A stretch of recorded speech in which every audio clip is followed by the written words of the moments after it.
ETV YouTube ఛానల్స్లో మీ వ్యాపార ప్రకటనల కోసం ఈ నంబర్కి కాల్ చేయండి. మన కోసం మనతో కొట్లాడే నిజమైన ప్రేమ చూపించే ఒకే ఒక వ్యక్తి అమ్మ.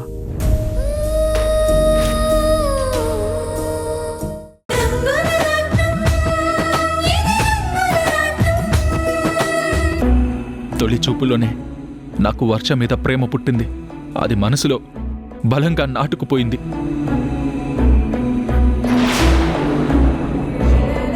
ఈ జీవితం అంతా వర్ష నా పక్కనుంటేనే బతకాలి అనిపిస్తుంది. వర్ష లేకపోతే అసలు బ్రతికి ప్రయోజనమేంటని గుండెలు పిండేసేలా బాధ అనిపిస్తుంది. అందుకే ఎవరు అవునన్నా కాదన్నా వర్షని చేసుకుందామని నిర్ణయించుకున్నాను. ఎందుకంటే ప్రాణం లేకుండా బతకలేను కదా. నా వర్షయే నా ప్రాణం కదా. ఇంకెందుకురా ఆలోచన?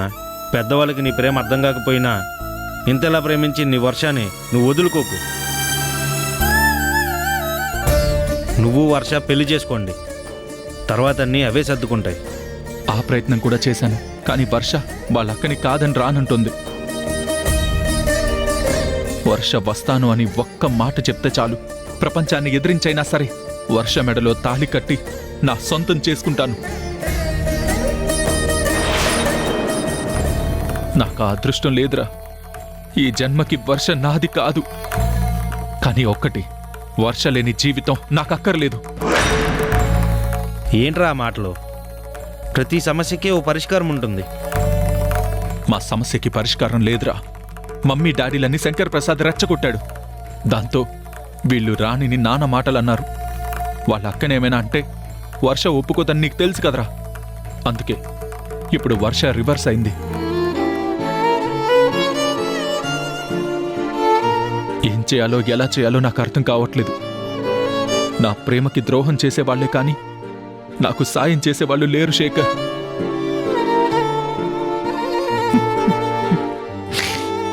సారీ నాన్న, నువ్వు వర్షని ఇంతలా ప్రేమిస్తున్నావని అనుకోలేదు.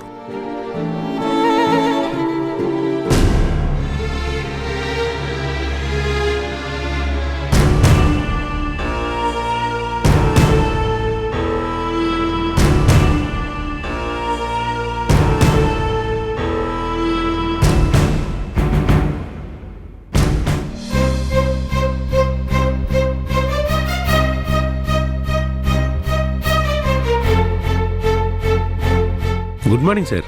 Good morning Murthy. ఏంటి మూర్తి పొద్దునే వచ్చావు?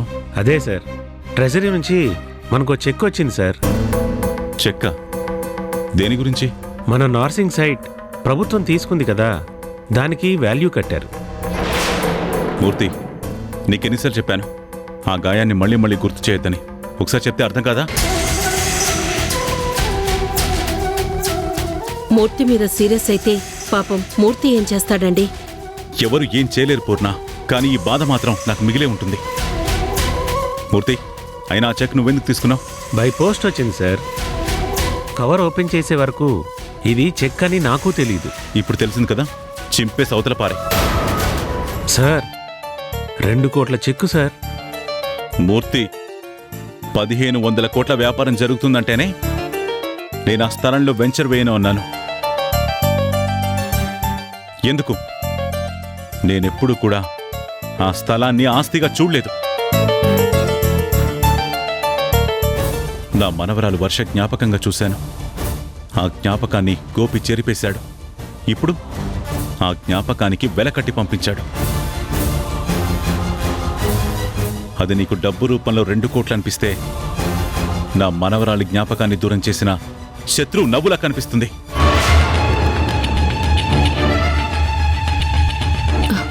మూర్తి గారు, మీరు ఆఫీస్కి వెళ్ళండి. సార్, నేను చెప్తున్నాను కదా, మీరు వెళ్ళండి. Okay madam.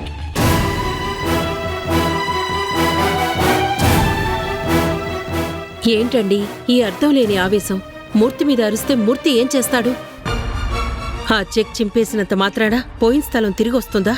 అలా అని అది తీసుకుని బ్యాంకులో వేసుకుంటే నా మనవరాలి జ్ఞాపకాన్ని అమ్ముకున్నట్టు అవుతుంది. అమ్ముకోమంటావా? అదే మనకి దూరమైంది. ఇక ఈ జ్ఞాపకం మనకి దూరమైందని బాధపడి ప్రయోజనమే ఉందండి. జ్ఞాపకాలు తిరిగి రాకపోవచ్చు, కానీ ఏదో ఒకరోజు వర్ష మాత్రం తిరిగి వస్తుంది. కానీ ఈ డబ్బు ఏ అనాథలకైనా ఇస్తే వాళ్ళకి ఉపయోగపడుతుంది, వాళ్ళకి నీడనిస్తుంది. మీ మనవరాలి పేరు చెప్పుకొని అక్కడ వాళ్ళైనా బతుకుతారండి. మనకి దూరమైన జ్ఞాపకం కన్నా వాళ్ళిచ్చే దీవెనల వల్ల మన వర్ష మన ఇంటికి తిరిగొచ్చేయచ్చు. అలా ఎందుకు మీరు ఆలోచించట్లేదు? ఇలా లేనిపోని కోపంతోనే ఇప్పుడు రాణి చెల్లెలు వర్ష జీవితంతో మీరు ఆడుకుంటున్నారు. ఆ ఉసురు ఎక్కడ తగులుతుందోనని నాకు చాలా భయంగా ఉందండి. కనీసం ఆ దీవెనలైనా ఉండేలా చూడండి.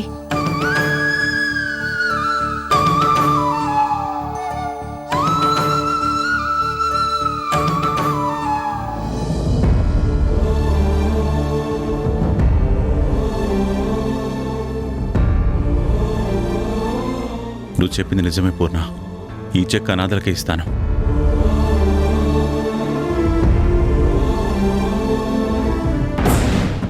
ఏంటమ్మమ్మ నువ్వనేది? ఒక అనాథ మీద చూపిస్తున్న ప్రేమ నీ మనవరాల మీద చూపించలేవా? నేను నిన్ను తక్కువ చేయట్లేదు, కానీ వాళ్ళు ప్రేమించుకున్నారు కదా. నేను కూడా ప్రేమించానమ్మమ్మా. ఆ వర్ష కన్నా ముందు దానికన్నా ఎక్కువగా ప్రేమించాను. వంశీతోనే నా జీవితమని కలలు కన్నాను. వంశీ కోసమే బ్రతకాలని ఊహించుకున్నాను. నీ ఊహ వాస్తవం కాకపోయినా వాళ్ళ ప్రేమ నిజం కావాలి కదా. అంటే నేనిలా బాధపడుతూ మిగిలిపోవాలా? నీకు మర్చిపోయే అవకాశం ఉంది, కానీ అక్కడ మర్చిపోవడం అంటే మరణం మాత్రమే అవుతుంది. అందుకే చెప్తున్నాను. నాది ప్రేమే కదా, మరి నా విషయంలో మీరెందుకలా ఆలోచించడం లేదు? నీ ప్రేమ నీ దగ్గరే ఆగిపోయింది, కానీ వాళ్ళ ప్రేమ పంచుకునే వరకు వచ్చింది. ఆ ప్రేమ ఇప్పుడు పెళ్లిపీటల మీద ఆగిపోవడం మంచిది కాదమ్మా. అందుకే ఆలోచించుకోమ్మా. వర్ష కూడా నీలాంటి ఆడపిల్లే కదా. వర్ష కూడా నాలాంటి ఆడపిల్లే అని తాతీ కూడా తన మనవరాలు అన్నట్టు అభిమానించారు. కాని వాళ్ళేం చేశారమ్మమ్మా? నా చెల్లెలు వర్ష పేరు మీద కొన్న స్థలాన్ని వాళ్ళు లాక్కున్నారు. నా చెల్లెలి జ్ఞాపకాన్ని దూరం చేశారు. మరి ఈ మనవరాలు వర్ష అప్పుడు అంత గొప్పగా ఎందుకు ఆలోచించలేకపోయింది? వాళ్ళ బుద్ధే అంత అమ్మమ్మా. సాయం పొందడమే తప్ప సాయం చెయ్యలేని మనుషులు. వాళ్ళు కన్నీళ్లు పెట్టుకుంటున్నారని నువ్వు నాతో మాట్లాడుతున్నావు, కానీ తాతి కన్నీళ్లకి వాళ్ళు కరిగారా? అందుకే నాలోనే చంపుకున్న ప్రేమని నేను బ్రతికించుకున్నాను. బ్రతికిన వర్ష ప్రేమని చంపుతున్నాను. ఇంకా ఇందులో ఎలాంటి మార్పు లేదు. ఇంకెప్పుడు ఆ అనాథల గురించి ఆలోచించకు.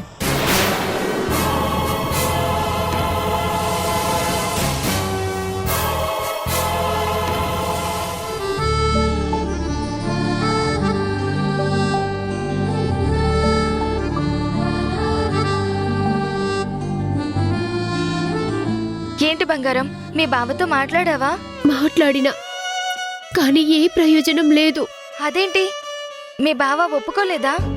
లేదు, గానికి నాకన్నా వాళ్ళ బాబంటేనే ఇష్టమంట.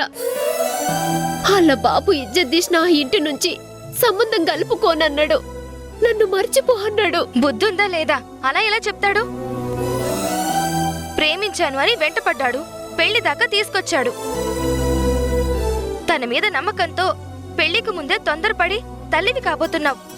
ఇప్పుడు గొడవల్ని సాకుగా చూపించి ఈ పెళ్లి వద్దంటే నీ జీవితం ఏమైపోతుంది? ఇప్పుడు ఈ విషయం మీ బావకి చెప్పావా? చెప్పినా ఈ సంగతి బయటికి తెలిస్తే నీ పరువే పోతుంది. నీ బాపుకి తెలిస్తే నీ పానవే తీస్తాడు. మధ్యలో నాకేంటి అంటుండు. నీ సావు నువ్వు చచ్చినా నన్ను పెళ్లి చేసుకునే ముచ్చట లేదని చెప్పిండు. ఇప్పుడు నన్నేం చేయమంటవే? మా బాబు పరువు తీయలేను. ఆయనకి సంగతి తెలిస్తే నన్ను ముక్కలు ముక్కలుగా నరికి షటాకు లెక్కన షార్మినార్లో అమ్మేస్తాడు. నేను చెప్తాను.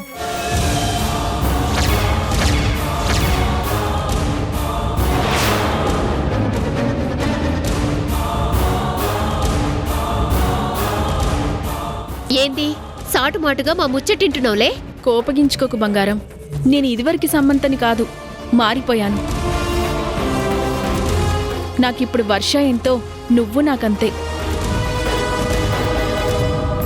నువ్వేదో ప్రాబ్లంలో ఉన్నావని నాకు అర్థమైంది. అదేంటో చెప్పు, నేను తప్పకుండా సాల్వ్ చేస్తాను. నీతో చెప్తే న్యూస్ ఛానల్లో చెప్పినట్టే మొత్తం అందరికీ చెప్పేస్తావు. నిన్ను నమ్మేదెట్లా? వర్ష, నేనేంటో బంగారానికి తెలియకపోయినా నీకు తెలుసు కదా. ఖచ్చితంగా బంగారం ఏదో పెద్ద సమస్యలో ఉందని నాకు అర్థమైంది. నువ్వేనా చెప్పు, ఖచ్చితంగా నేను సహాయం చేస్తాను. నన్ను నమ్ము వర్ష. మా అమ్మ మీదొట్టు. బంగారం, సమంతకి చెప్పడమే మంచిది. సమంత ఇప్పుడు పూర్తిగా మారిపోయింది. తను తప్పకుండా మనకి సహాయం చేస్తుంది. చెప్పు.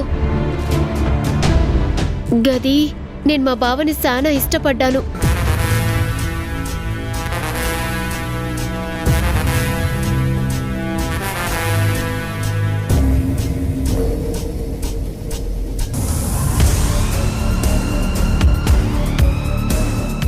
ఏంటి, ఇప్పుడు నీకు 3వ నెల? ఏం చేయాలో అర్థం కావట్లేదు. దిమాగ్ ఖరాబ్ అవుతాంది. కాదు అంటే వదిలేస్తామా? ఆడపిల్ల మనసంటే అంత తేలిగ్గా కనబడుతుందా? మగాడు కాబట్టి ఏం చేసినా చెల్లుబాటు అవుతుంది అనుకుంటున్నాడా? ఆ ఫ్యామిలీలో గొడవలుంటే అది వాళ్ళని చూసుకోమని చెప్పు. నీ తరపున నేను వెళ్ళి మీ బావతో మాట్లాడతాను. కాలర్ పట్టుకొని లాక్కొచ్చి మరీ మీ పెళ్లి చేస్తాను. నా స్నేహితురాలికి అన్యాయం చేస్తుంటే వదిలే సమస్య లేదు. మా మల్లేష్ గాడే పెద్ద రౌడీ. గాడితో నువ్వు గొడవ పెట్టుకుంటే ఈ విషయం బయటకొస్తది. నా పరువు బజార్లో ఉంటది. గాడు తాలిగట్టడం కాదు, నా బాబు నాకు పాడగడతాడు. ఇది గొడవలతో జరిగే ముచ్చట కాదు. అవును సమంత, గొడవ పడితే బంగారమే బాధపడుతుంది. ఏం చెయ్యాలో నాకు అర్థం కావడం లేదు. బంగారం తరపున నువ్వే వెళ్ళి వాళ్ళ బావతో మాట్లాడు. నేనా? అవును, నువ్వు మాట్లాడితే ఎవ్వరైనా ఖచ్చితంగా కన్విన్స్ అవుతారు. నీ మంచితనం నీ మాటలో కనబడుతుంది. దాంతో ఎంతటి మూర్ఖులైనా మారిపోతారు. దానికి ఉదాహరణ నేనే. నన్నే మార్చిన గొప్ప వ్యక్తివి నువ్వు. మల్లేష్ని మార్చలేవా? ఈ విషయం బయటికి రాకుండా సమస్య సాల్వ్ అవ్వాలంటే నువ్వు మల్లేష్తో మాట్లాడమే కరెక్ట్. అప్పుడే నీ స్నేహితురాలికి న్యాయం జరుగుతుంది.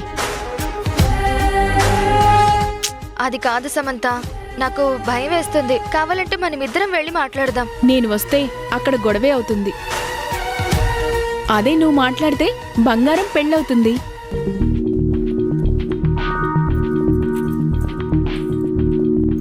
వర్ష, నువ్వు చెప్తే మా బావ వింటాడేమో. నాకు ఈ సాయం చెయ్యి వర్ష.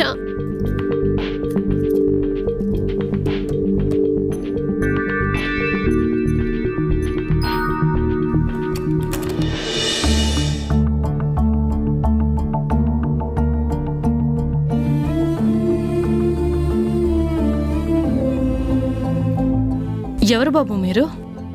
నా పేరు గోవిందరావు అమ్మా. వంశీ వాళ్ళ తాతయ్యని. అయ్యో మీరా? అలా బయట నిలబడ్డారేం బాబు? రండి బాబు.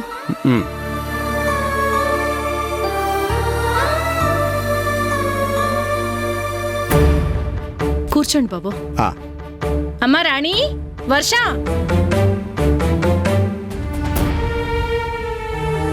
మన వంశీ వాళ్ళ తాతగారంట. ఆహా, నమస్కారం. నమస్కారం అమ్మా. అయినా పెళ్లి వద్దని చెప్పారు కదా, ఇంకా ఏముందని చెప్పడానికి వచ్చారు?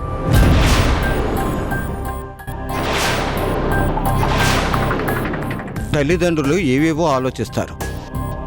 అందుకే కొన్ని నిర్ణయాలు కటువుగా తీసుకుంటారు. చిన్నప్పుడు పిల్లలు ఏడిస్తే వాళ్ళకేం కావలిస్తే అది ఇస్తారు. కానీ అదే పిల్లలు పెద్దయ్యాక ప్రేమిస్తే వాళ్ళు ఎంత ఏడ్చినా ప్రేమను మాత్రం అడ్డుకుంటారు. అది ఏ విచిత్రమో ఏంటో. అయినా ఇప్పుడు ఇవన్నీ మాకెందుకు చెప్తున్నారు?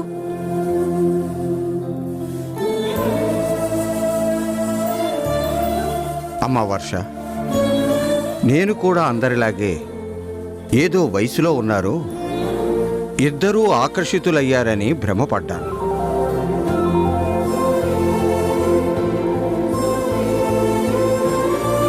అందరిలాగే నేను కూడా ఆలోచించానమ్మా. అందుకే నా కొడుకు కోడలు ఈ పెళ్ళొద్దంటే నేను పెద్దగా పట్టించుకోలేదు.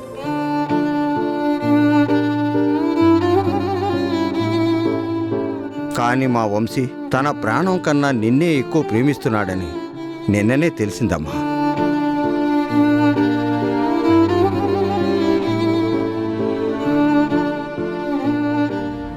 ఇన్నాళ్ళు వాడు ఏది కావాలంటే అది ఇచ్చాను. వాడిప్పుడు నువ్వు కావాలి అంటున్నాడు. ఎందుకు ఇవ్వకూడదని ఆలోచించానమ్మా.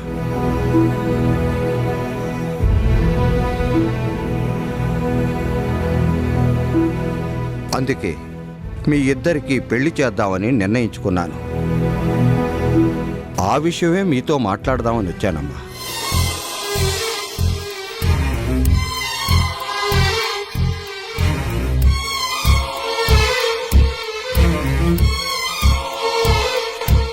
అబ్బో, ఏం అదృష్టమమ్మా నీకు.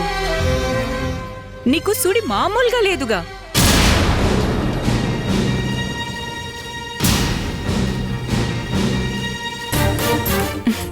కాదనుకున్న సంబంధమే కాళ్ళ దగ్గరకొచ్చింది.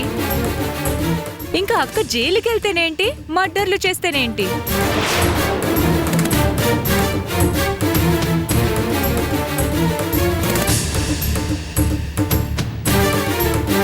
వదినా, మాటలు మర్యాదగా రాని. వర్ష, అనవసరమైన గొడవలొద్దు. ఆపకొద్దునా. అంత పెద్ద ఆయన ఇంటికొచ్చి అడుగుతున్నారు కదా. ఎలాగో కళ్ళు నెత్తి మీదకొస్తాయి. నోటికి ఎంత మాట వస్తే అంత మాట అంటుంది.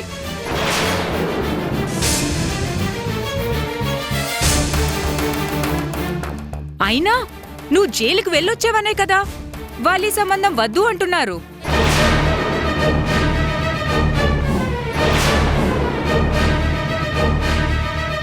తర్వాత ఈ పెళ్ళయ్యాక నిన్ను వాళ్ళ ఇంట్లో అడుగు పెట్టొద్దు అంటారు. అయితే ఏమైందిలే, ఒప్పుకోండి ఒప్పుకోండి.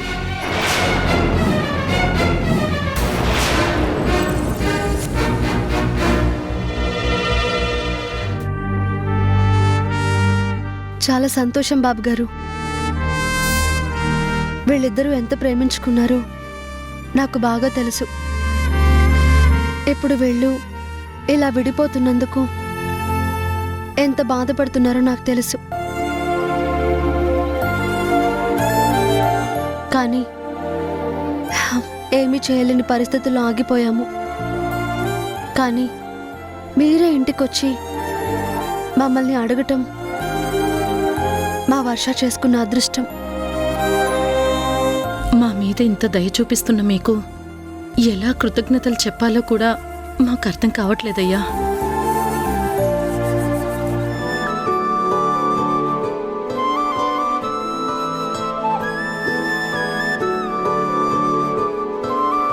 అమ్మా వర్ష, తొందరలోనే ముహూర్తాలు పెట్టించి మీ ఇద్దరి పెళ్లి నేను చేయిస్తానమ్మా. సంతోషంగా ఉండండి.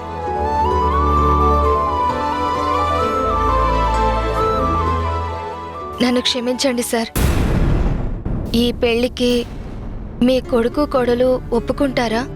వాళ్ళు ఒప్పుకుంటే ఇలా ఆగేదే కాదు కదమ్మా. నా నిర్ణయాన్ని కాదనరు. అందుకే ధైర్యంగా చెప్తున్నాను.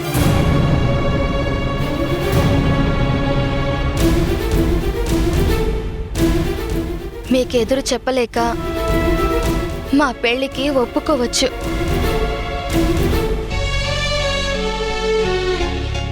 కానీ నేను ఆ ఇంట్లో అడుగు పెట్టిన దగ్గర నుంచి మీ అక్క ఒక నేరస్తురాలు అంటూ, మీ ఇంటి పరువు తీసే మనిషి అని, మీ ఇంటికొచ్చాను అని వాళ్ళు బాధపడతారు, నన్ను బాధ పెడతారు.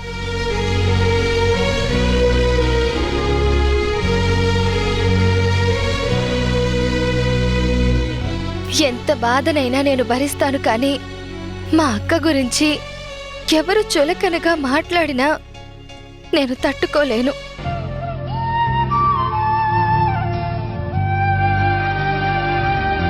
అక్క తప్పు లేదు అని మీ వాళ్ళతో చెప్పించండి. అప్పుడు ఈ పెళ్లికి ఆనందంగా ఒప్పుకుంటాను. వర్ష, అర్థం పర్థం లేకుండా ఏంటా మాటలు? అంత పెద్దయిన తన మనవడి గురించి ఆలోచించి మనింటికొచ్చారు. ఇదేనా ఆయనకి మనమిచ్చే మర్యాద?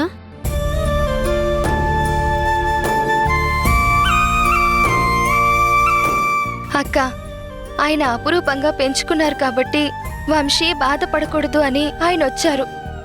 మరి నువ్వు అంతే, అపురూపంగా నువ్వు నన్ను పెంచుకున్నావు కదా. అమ్మా నాన్న లేని నన్ను నువ్వు కళ్ళల్లో పెట్టుకుని పెంచుకున్నావు. అందుకే నేను బాధపడకూడదు అని నువ్వు ఒప్పుకున్నావు. కానీ అలాంటి నిన్ను నేరస్తురాలు అని నాతో అంటూ ఉంటే నేనెలా తట్టుకోగలనక్క?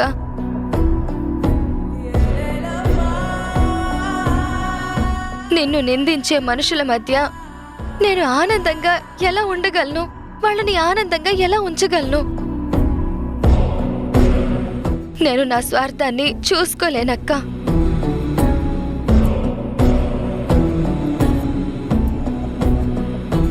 గోపి, నువ్వు వచ్చి ఎంతసేపు అయింది? ఇప్పుడే వచ్చాను. కానీ ఎవరితో అక్క మాట్లాడుతున్నావు? అది మీ అత్తయ్య గారితో. మరి నన్ను సుష్మాను పంపిస్తానంటున్నావు? ఆవిడ నీతో మమ్మల్ని పంపించేయమని చెప్పిందా? ఇప్పుడే వాళ్ళంతా చూస్తాను. రే గోపి, ఆగు. ఎక్కడికి రా? నీ నుంచి మమ్మల్ని దూరం చేయాలనుకున్న వాళ్ళని వదిలేయమంటావా? ఈటీవీ విన్ యాప్ రోజుకి కేవలం రూపాయి మాత్రమే. ఇప్పుడే ఈటీవీ విన్ యాప్ డౌన్లోడ్ చేసి సబ్స్క్రైబ్ చేయండి.